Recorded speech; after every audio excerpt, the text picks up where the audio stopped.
누가복음 18장 35절로 43절 이 말씀을 가지고 예수의 발걸음을 멈추게 하려면, 예수님의 마음을 바꾸게 하려면, 아니 더 나아가서 우리가 모든 문제를 해결받으려면 어떤 삶을 살아야 되는지, 오늘 우리에게 주신 이 본문의 말씀을 통해서 오늘 우리는 큰 깨달음을 받고 이 6월을 기쁨 가운데서, 소망 가운데서 살아가는 저와 여러분 될 수 있기를 먼저 주의 이름으로 축원합니다. 우리의 인생을 다른 말로 한번 표현해 본다면, 그리고 우리의 인생을 다르게 우리가 해석해 본다면, 우리의 인생은 만남의 연속이라고 해도 과언이 아닐 것입니다. 왜냐하면 이 만남 속에 우리가 살아가고 있고, 이 만남을 통해서 우리가 변화되고, 이 만남을 통해서 우리가 늘 살아가고 있기 때문에 그렇습니다. 그래서 만남은 우리에게서 너무나도 중요한데, 이 만남에는 여러 종류의 만남이 있습니다. 먼저는 지우개 같은 만남입니다. 아무리 만났어도 무슨 의미가 없는 그런 지우개 같은 그러한 만남입니다. 만나긴 만났지만 어떤 것도 기억에 남지 않는 허무한 만남, 이런 만남도 우리에게는 있습니다. 그런가 하면 둘째는 걸레와 같은 만남이 있습니다. 걸레는 닦으면 닦을수록 더 더러워지는 것이 걸레인데, 우리의 만남도 만나면 만날수록 더 추악해지는 그러한 만남이 있습니다. 마약 거래를 하면서 만나는 만남, 도박을 하면서 만나는 만남, 추악한 삶을 살면서 만나는 이러한 만남들은 만나면 만날수록 더 더럽고 추악해질 수밖에 없는, 우리의 만남 중에서도 가장 악한 만남이 바로 이러한 만남입니다. 그리고 세 번째 만남은 꽃송이 같은 만남입니다. 꽃송이가 피어나듯이 아름답게 만났다가 질 때는 취한 모습으로 그렇게 사라지는 그러한 만남들이 우리에게는 있습니다. 얼마나 이런 비참한 만남입니까? 아름답게 만났다가 추하게 헤어지는 그러한 만남들도 우리에게는 수없이 많이 있는데, 이러한 만남은 또한 건전지와 같은 만남과 똑같습니다. 건전지를 다 사용하고 나면 그것을 보관하는 사람 한 사람도 없어요. 다 버립니다. 이러한 만남들을 만나는 사람들이 수없이 있어요. 실컷 이용하고 실컷 사용하고 다 나중에는 버림받는 이러한 만남들이 우리에게는 있는데, 이런 잘못된 만남들이 우리에게 얼마나 큰 상처와 아픔을 줍니까? 그런데 만남에는 또한 좋은 만남이 있습니다. 바로 손수건 같은 그러한 만남이죠.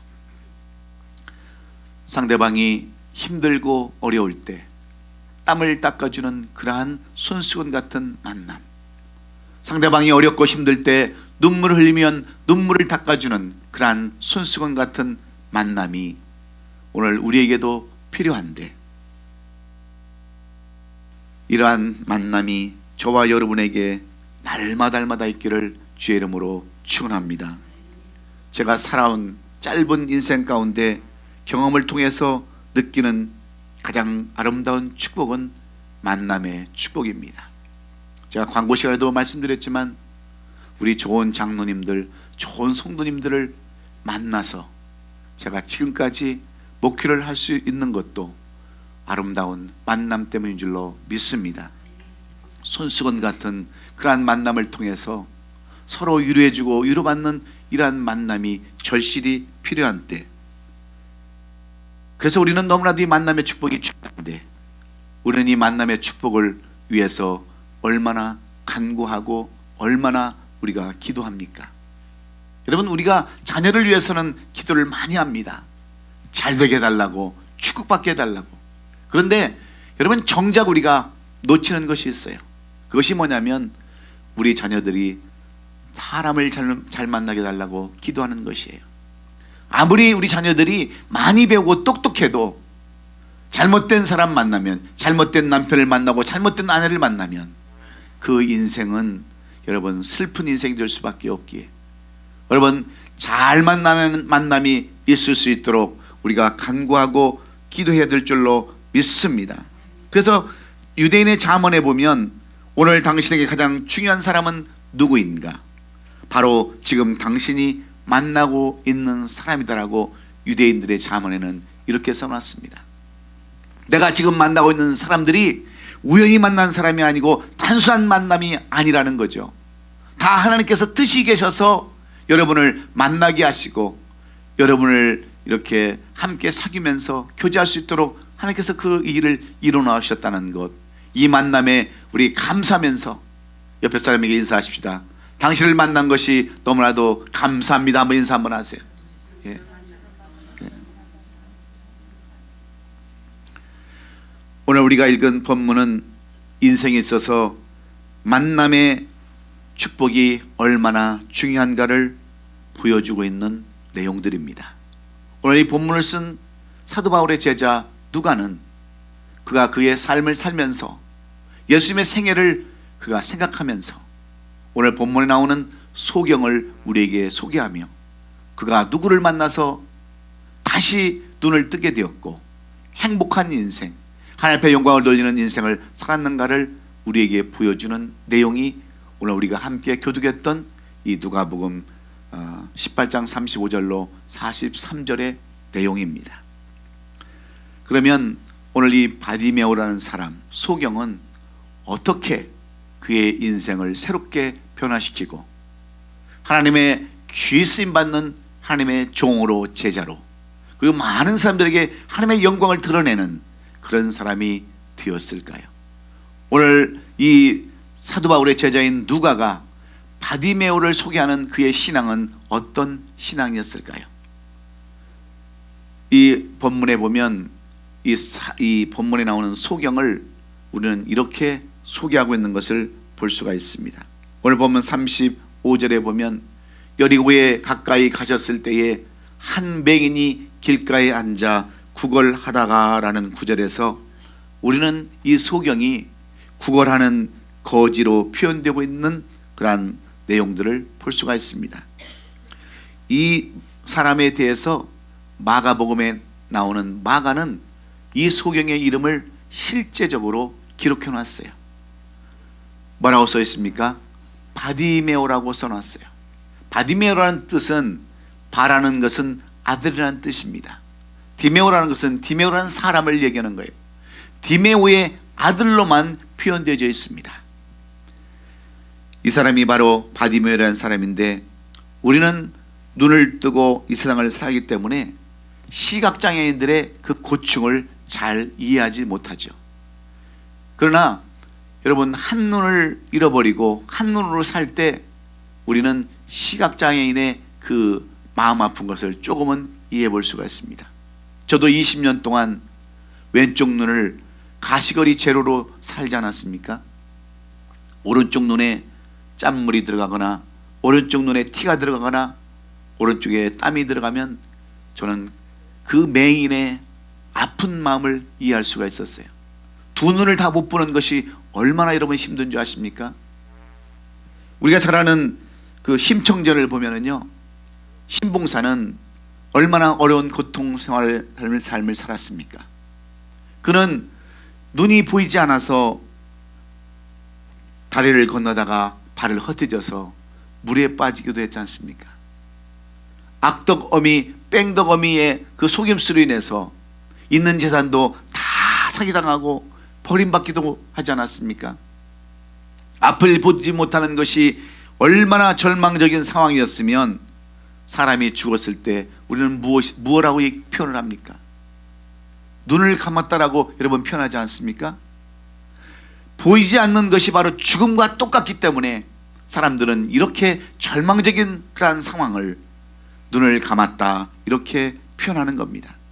그런데 더욱더 절망하게 만드는 것은 그가 거지 인생으로 구걸하는 인생으로 살아야 했다고 하는 거죠. 설사 소경이라 할지라도 여러분 집안이 부유하면 얼마든지 가족들의 보살핌으로 편하게 살 수 있습니다. 굳이 나가서 구걸하면서 비참한 인생을 살지 않을 수 있어요. 그런데 오늘 이 본문에 나오는 바디메라는 소경, 이름도 없이 그저 버림받다시피 한 이 소경은 오늘도 길가에 앉아서 구걸하며 비참한 인생을 살아가고 있었습니다. 눈도 보이지 않는데 육신까지 빌어먹어야 하는 이 비참한 인생이 오늘 우리의 인생은 아닌지 한번 살펴보시기 바랍니다. 이 바디메오는 육적인 눈이 망가져서 오늘 이렇게 육적인 고통을 당하고 있는데, 여러분, 우리들은 어떤 삶을 살아갑니까? 우리는 영적으로 어떤 눈을 가지고 살아가십니까? 영적으로 눈이 다 감겨서 영적인 소경으로 아무것도 분별력 없이 살아가는 우리 성도들이 있다고 한다면 바로 오늘 이 바디메오 같은 삶을 살아갈 수밖에 없음을 여러분 기억하셔야 합니다. 여러분, 눈만 안 보인다고 해서 여러분 슬픈 인생이 아니에요. 영적인 소경으로 살아가는 사람들도 마찬가지입니다. 영적으로 소경을 살아가면, 영적인 소경으로 살아가면 무엇을 분별하고 살아갈 수 있겠어요? 그래서 많은 사람들이 죄를 짓고도 여러분 아무런 가책 없이도 살아가는 사람들이 너무나도 많이 있습니다. 무엇이 옳은지 무엇이 그른지 여러분 알지도 못하면서, 판단하지 못하면서 그렇게 살아가는 사람들이 얼마나 우리 가운데 많이 있습니까? 그래서 오늘 이 사도 바울의 제자 누가는 영적으로, 아니 육적으로 이미 다 망가져 버린 눈, 이미 볼 수 없는 육적인 소경인 이 바디메오를 우리에게 소개하면서 이 바디메오가 어떻게 이런 고통과 환난 가운데서 그는 예수님을 만나고 그가 회복될 수 있었는가? 오늘 본문에 나오는 이 바디메오라는 소경은 어려서부터 아무것도 모른 채 그렇게 소경이 된 사람이 아닙니다. 그가 왜 소경이 됐는지 우리는 알 수 없지만, 무슨 병으로 소경이 됐는지 알 수 없지만 분명히 성경은 이렇게 기록해 놓았어요. 이 바디메오가 주님 앞에서 내가 다시 보기를 원합니다라고 했던 그 고백을 통해서 우리는 이 소경의 삶이 어떤 삶이었는가를 알 수 있어요. 이 소경은 한때 이 세상을 보았던 사람입니다. 아름다운 세상, 그리고 어머니 아버지가 누구인지도 다 알았던 사람인데 이제 그가 다시 실명해서 모든 것을 잃어버리고 암흑 가운데 살아갈 때 주님은 이 소경을 찾아오셔서 그를 회복시켜 주시고 하나님 앞에 영광을 돌렸다고 하는 이 내용을 통해서 오늘 우리는 소망을 가져야 합니다. 사랑하는 성도 여러분, 혹시 영적으로 소경이 되어서 아직도 무엇인지, 신앙이 무엇인지, 믿음이 무엇인지 알지 못하고 헤매며 살아가는 우리 성도들이 있다고 한다면, 그래서 고통 가운데 빌어먹으며 살아가는 그러한 영적인 그러한 소경이 있다고 한다면 오늘 우리는 이 말씀을 통해서 다시 한번 깨닫고 이 2월은 소망 가운데, 희망 가운데 다시 한번 샘을 얻고 우리 전진하는, 그리고 복음을 전하는 우리 성도들이 다 될 수 있기를 예수님의 이름으로 축원합니다. 그러면 오늘 이 누가는 이 바디메오를 통해서, 이 소경을 통해서 왜 그가 어떤 자세의 신앙을 가지고 있었기에 그는 예수님을 만났는가, 어떻게 앞에 가시는 예수님의 발걸음을 옮길 수 있었는가를 우리에게 말씀해 주기를 원하는데, 첫 번째는 지금의 기회를 놓치지 말아야 한다는 겁니다. 여러분, 오늘 본문 38절에 보면 소경이 외쳐가로되 다윗의 자손 예수여 나를 불쌍히 여기소서, 이렇게 기록해 놓았습니다. 나사렛 예수라면, 내가 그토록 만나기를 원했던 그러한 예수라면 지금 당장 내가 만나지 않아야 되는가? 내가 지금 그토록 사모했던 예수님이 지나간다고 한다면 어떻게 가만히 앉아 있을 수 있겠습니까? 그래서 그리는 큰 소리로 외칩니다. 다윗의 자손이여 나를 불쌍히 여기소서 하거늘 그는 지체하지 않았어요. 지금 예수님은 어디로 가시는 길입니까? 마지막 십자가를 지시기 위해서 지금 예루살렘을 향하여 올라가고 있는 중입니다. 그러므로 예수님이 지나가시는 이 길은 예수님의 마지막 길입니다. 그리고 여리고에 대한 방문 역시 마지막 방문이었어요. 이 소경은 예수님을 만날 수 있는 이 마지막 기회를 절대로 놓고 싶지 않았습니다. 놓치고 싶지 않았어요. 그래서 큰 소리로 외치지 않습니까?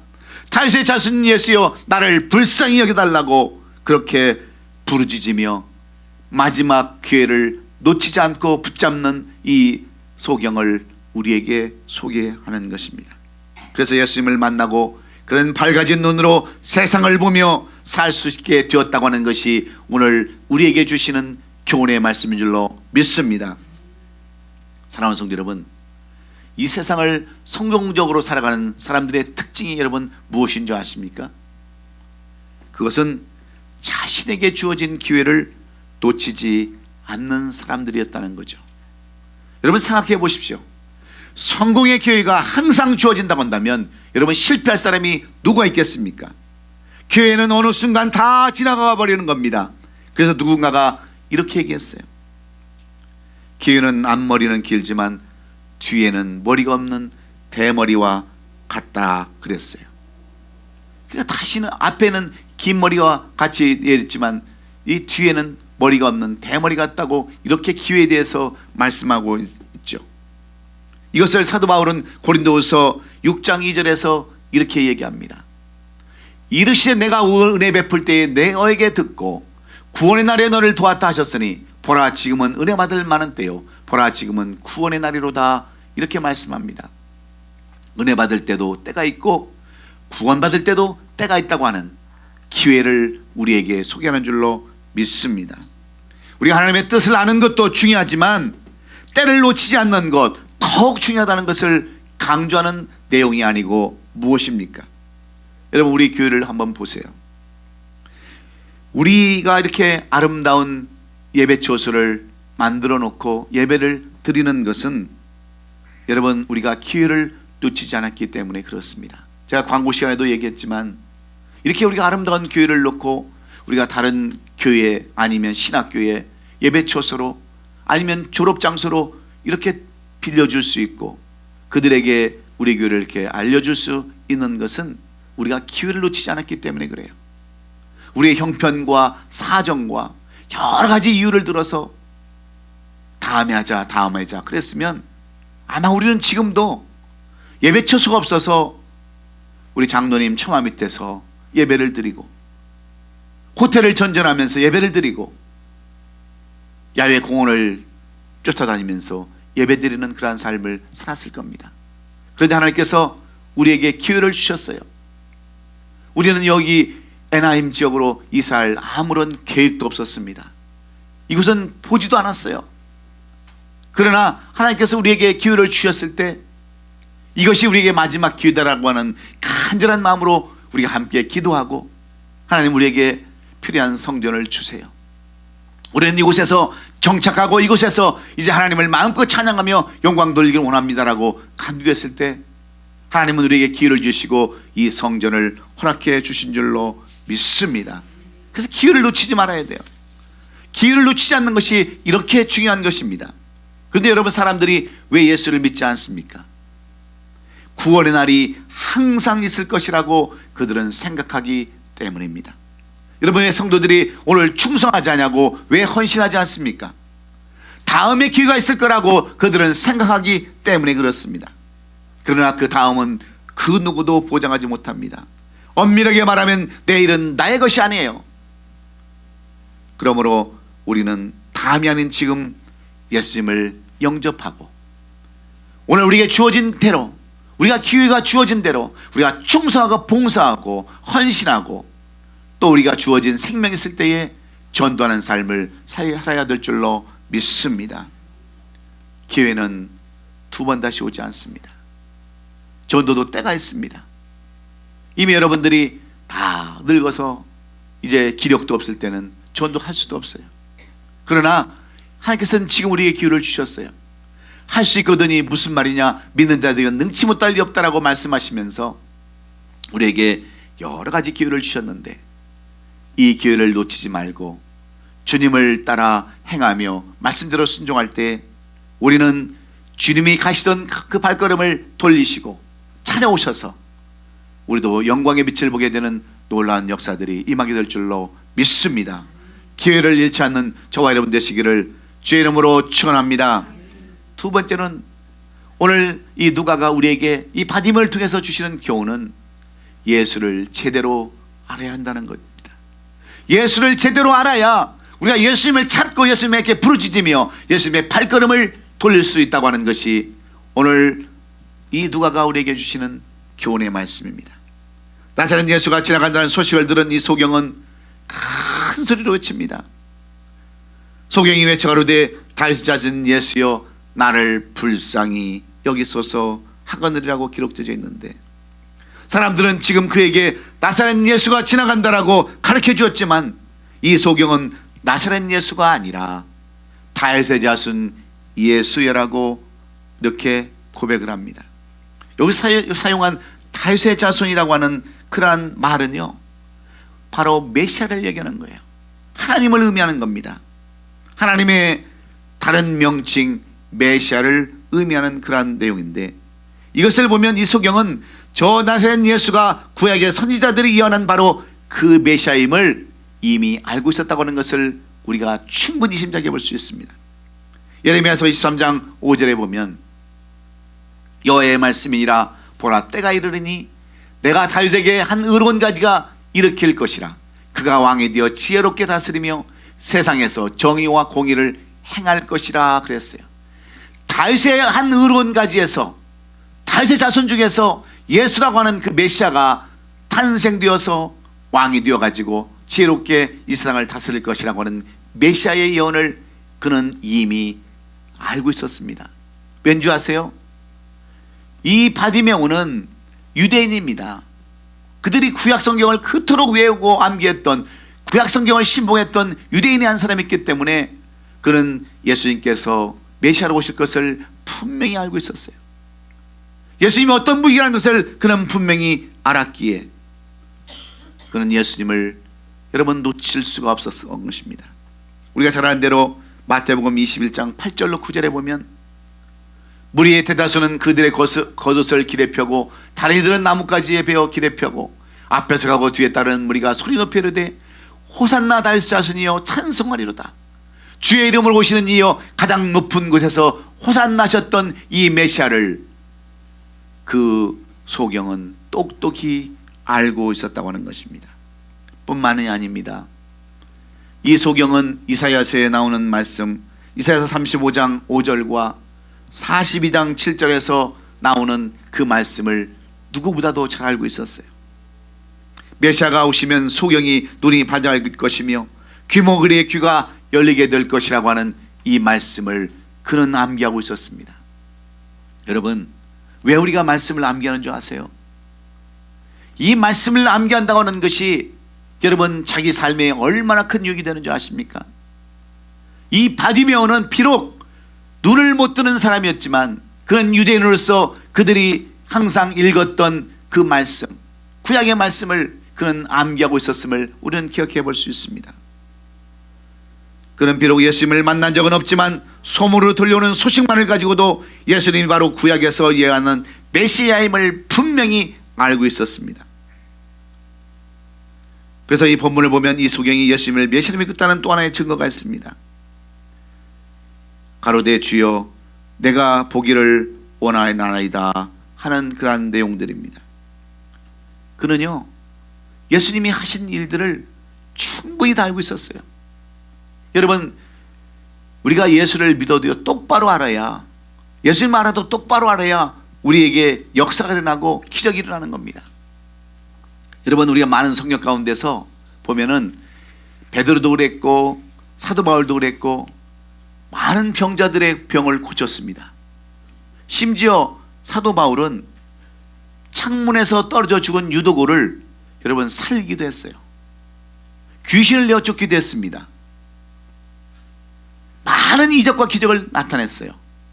베드로도 그렇지 않습니까?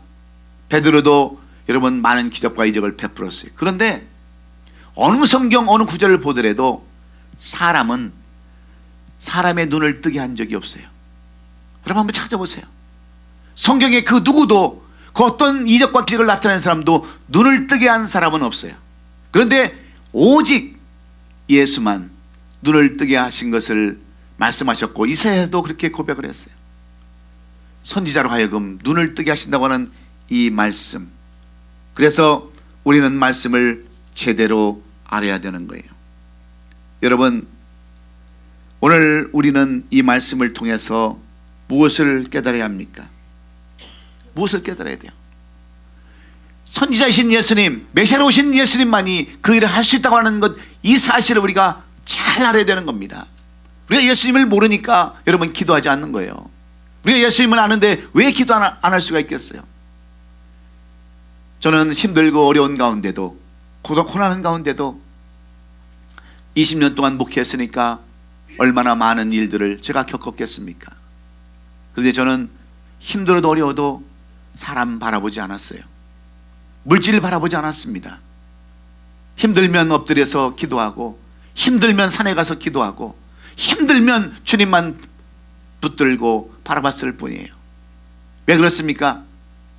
주님은 우리의 모든 것을 다 하실 수 있는 분이시기 때문에 그렇습니다. 그렇다고 다 응답받은 것은 아니지만, 우리가 똑바로 주님이 어떤 분인가를 알 때 우리는 주님 앞에 간구하고 주님 앞에 부르짖으며 주님 앞에 의진할 수 있는 줄로 믿습니다. 우리가 주님을 모르니까 사람을 바라보고 세상을 바라보고 돈을 바라보고 인간적인 생각을 하게 되는 거 아니겠어요?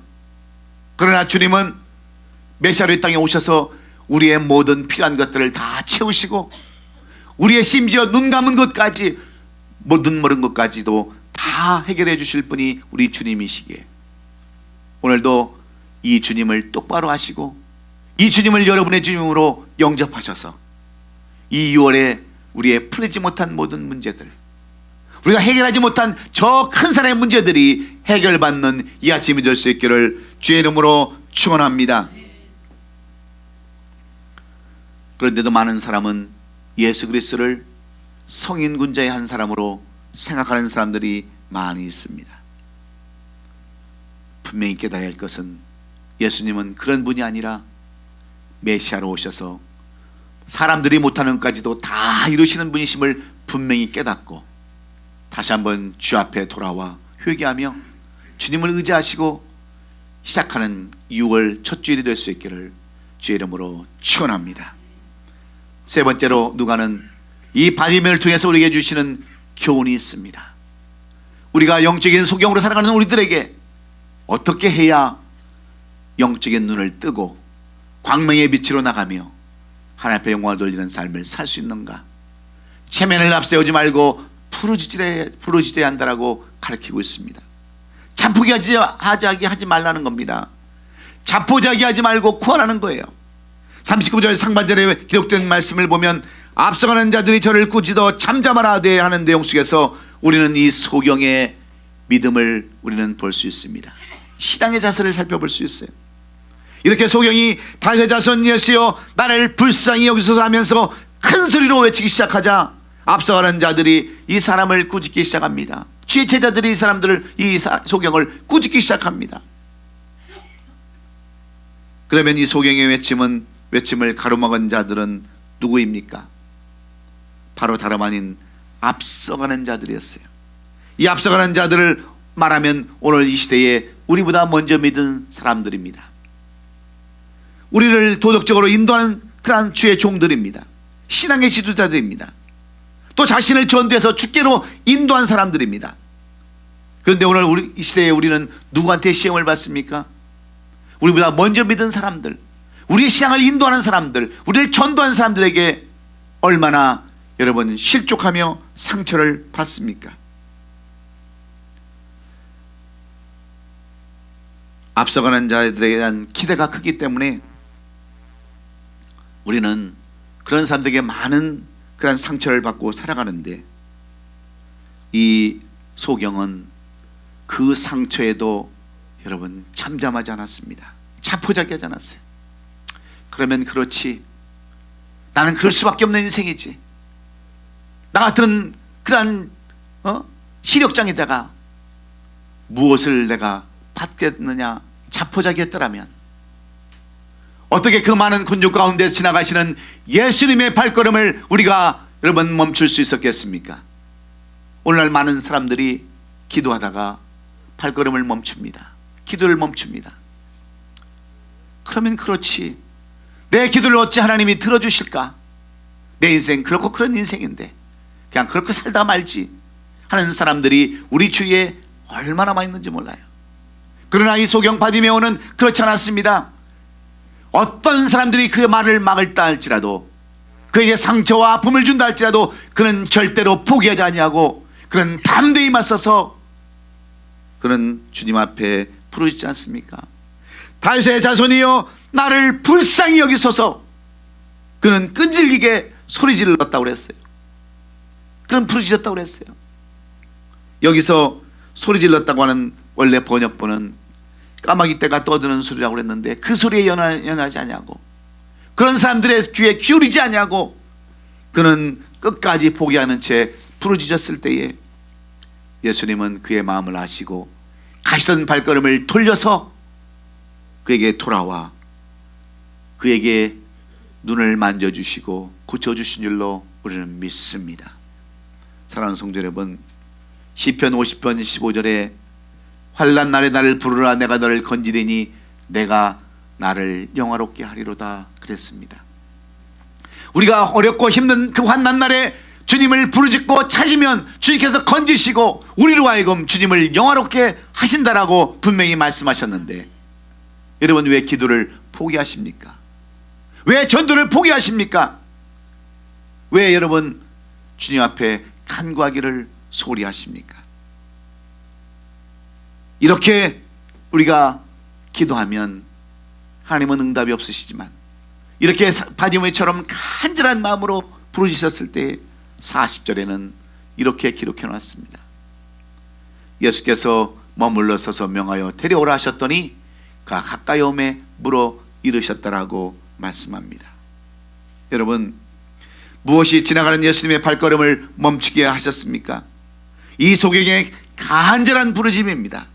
반복되는 이 소경의 간절한 외침이 예수의 발걸음을 멈추게 한 줄로 믿습니다. 다소의 자손이라고 하는 그의 분명한 신앙의 고백이 예수의 발걸음을 멈추게 한 줄로 믿습니다. 주변 사람들이, 그리고 예수님을 따르는 많은 사람들이 그렇게 반대를 해도, 그렇게 정말 이 소경을 향해서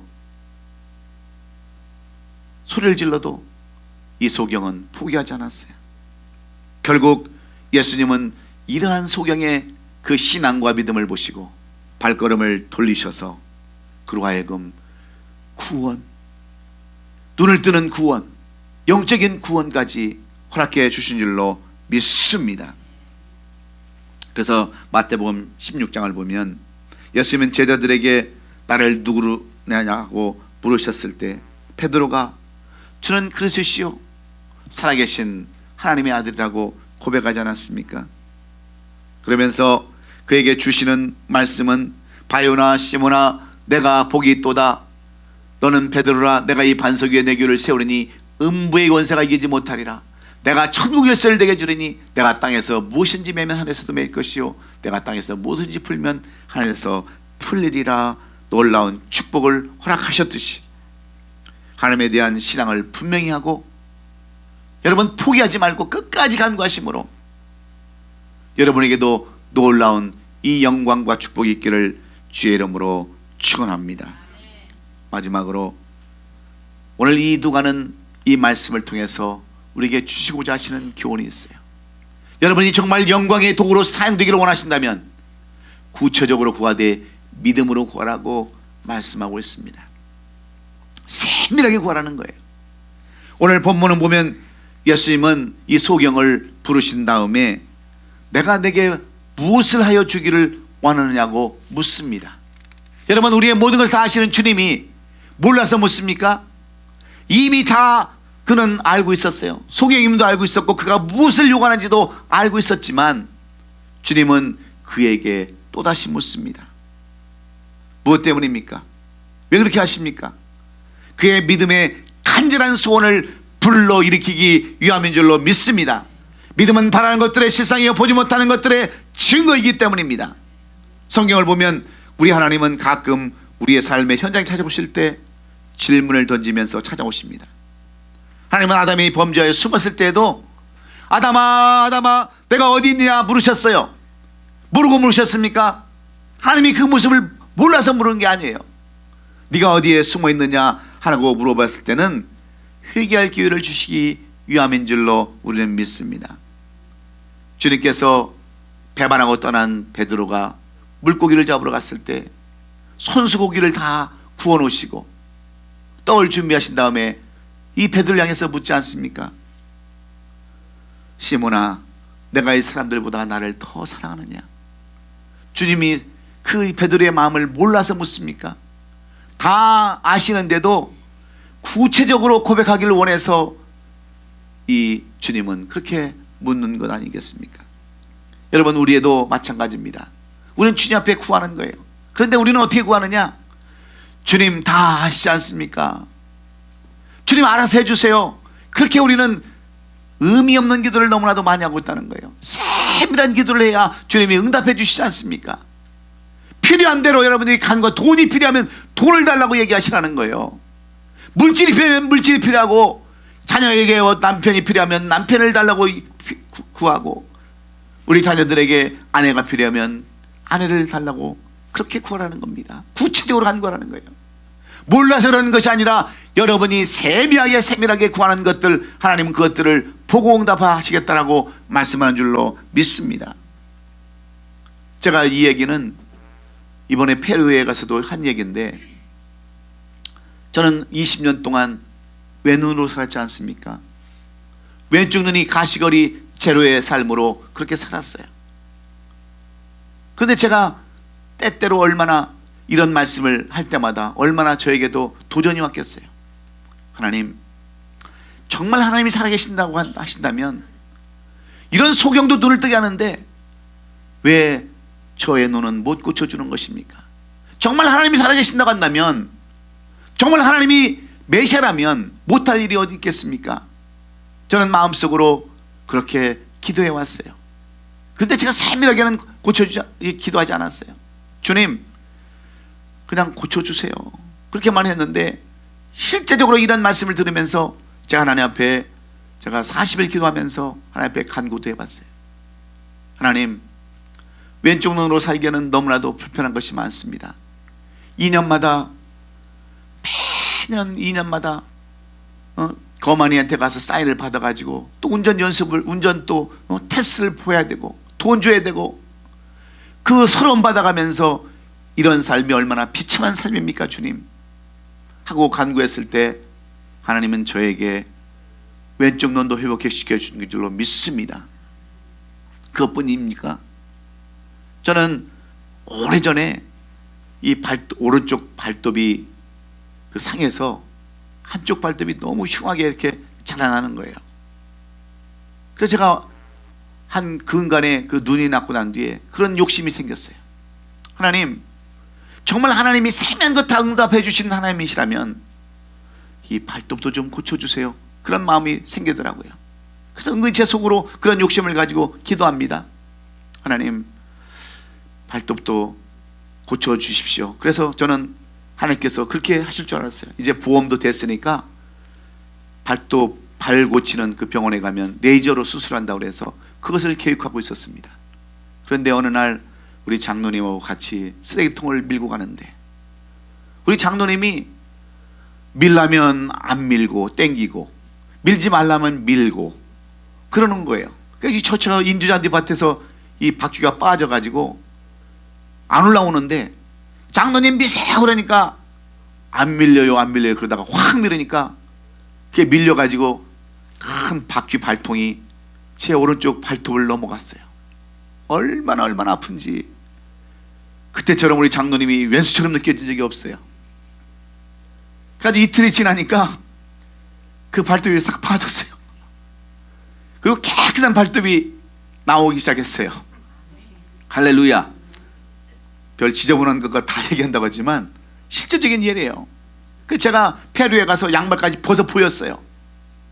붕대로 이렇게 감아놨는데 그게 뭐 한 3주밖에 더 되지 않았지 않습니까?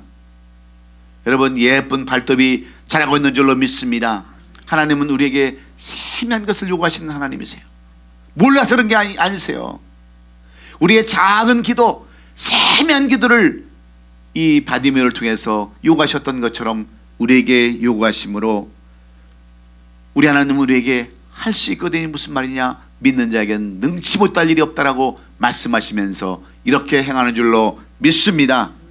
그래서 43절 하반절에 가보면 곧 보게 되어 하나님께 영광을 돌리며 예수를 따르니 백성이 이를 보고 하나님을 찬양하니라 그랬어요. 여러분, 우리에게 한 가지 더 추구하고 싶은 것이 있다고 한다면, 제가 여러분에게 한 가지 부탁하고 싶은 것이 있다면, 이 모든 영광, 이 모든 하나님의 축복을 이 바디메오는 먼저 하나님 앞에 돌려드렸다고 하는 사실을 우리는 잊지 말아야 합니다. 많은 사람들이 축복받으면요, 많은 사람들이 은혜 받으면 그 다음부터는 하나님을 잊어버립니다. 저는 짧은 목회 동안에 많이 봤어요. 먹고 힘들고 어려운 삶을 살아갈 때 정말 그들은 하나님을 의지합니다. 하나님을 붙듭니다. 그런데 먹고 살만하고 집 사고 벤츠 사고 가방은 똥을 들고 다니면서 그렇게 자랑하고 다닐 때 집에는 술병으로 가득 차고 그런 삶을 살아가면서 여러분, 하나님의 영광은 다 사라져버리고 자기의 영광만 드러날 때 하나님은 어떻게 그들을 하시겠어요? 결국은 있는 것 싹 걷어가 버리지 않습니까? 저는 목회 가운데 그런 것을 너무 많이 봤어요. 그러나 우리 이 바디메오는요, 그 눈이 나왔을 때 어떤 삶을 살았습니까? 이 소경은 예전에 세상을 보았던 사람입니다. 아름다운 세상, 자기 부모가 누구이고 형제가 누구이고 친구가 누구인가를 이미 다 알았던 사람이에요. 그래서 다시 보게 해달라고 그러지 않습니까? 그런데 이가 다시 보았을 때 그는 친구들을 찾아가지 않았어요. 사람들을 찾아가지 않았습니다. 부모를 찾아가지 않았어요. 먼저 하나님께 영광을 돌리며 예수를 따라서 주의 종이 되었다고 이렇게 고백을 하고 있습니다. 백성이 다 이를 보고 하나님을 찬양했다라고 그랬습니다. 이것이 너무나도 우리에겐 중요한 거예요. 모든 영광 하나님 앞에 돌리는 이 바디메오가 저와 여러분이 될 수 있기를 주의 이름으로 축원합니다. 우리가 먼저 기회를 잃어버리지 아니하고 예수님이 누군가를 분명히 알고 그 다음에 우리가 낙담하지 아니하고 포기하지 아니하며 세밀하게 주님 앞에 간구하면서 하나님의 응답을 받았을 때 잊지 말아야 할 것은 그분에게 영광을 돌리는 것입니다. 그분을 찬양하는 것입니다. 그분 앞에 모든 것을 드리고 우리가 정말 하나님 앞에 감사할 때 그 영광 영원히 지속됨을 기억하시고, 이제 6월에 우리는 오늘 바디메오처럼 이러한 믿음과 신앙을 가지시고 시작하심으로 그의 영광이 여러분에게도 동일하게 나타날 수 있기를 예수님의 이름으로 축원합니다. 우리 앞에 있는 모든 큰 산, 모든 어려운 문제가 오늘 바디메오처럼 기도함으로 말미암아 해결되어지는 이 6월이 되시기를 다시 한번 주의 이름으로 축원합니다. 기도하겠습니다.